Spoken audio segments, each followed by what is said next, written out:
Le samedi 17 décembre, Léa Salamé était aux commandes d'un numéro inédit de Quelle époque, diffusé sur France 2.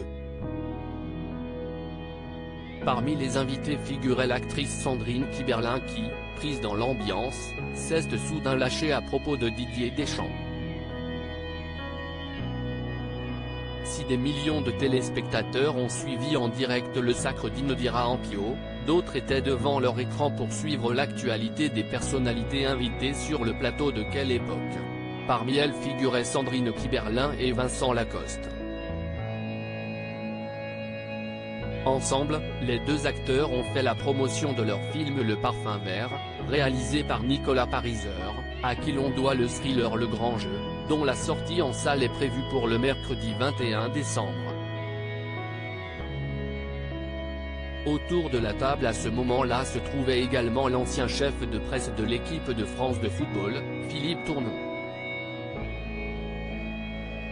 Alors que la discussion tournait autour des Bleus et de Didier Deschamps, Sandrine Kiberlin a fait une petite blague osée sur le sélectionneur. Une boutade qui a provoqué un véritable fou rire sur le plateau. Énorme fou rire sur le plateau de Quelle époque.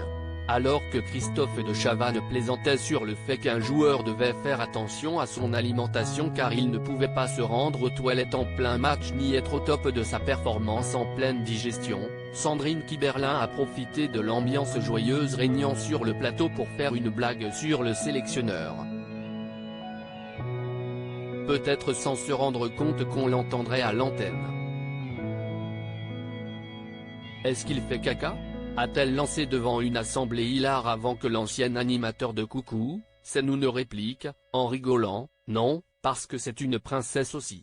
Un face-à-face tant attendu si l'heure était à la rigolade pour les invités de Quelle époque, on ne peut pas en dire autant pour Didier Deschamps et ses hommes. 4 ans après leur victoire face à l'Argentine lors de la Coupe du Monde 2018 en Russie, les Bleus de Didier Deschamps vont une nouvelle fois se retrouver face à Léo Messi et ses coéquipiers pour cette grande finale du Mondial 2022. Si les amateurs de ballon rond ont eu une petite frayeur en apprenant que Raphaël Varane, Ibrahima Konaté et Kingsley Coman n'avaient pas participé à la séance collective sur le terrain le vendredi 17 décembre, ils peuvent être soulagés puisque tous les joueurs du groupe se sont bel et bien entraînés au stade Jassim Bin Hamad de Doha le lendemain.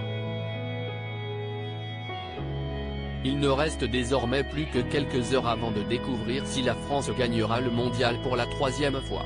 Article écrit en collaboration avec 6 médias à lire aussi Ce n'est pas mon langage. Didier Deschamps donne son avis sur les expressions familières des joueurs de l'équipe de France.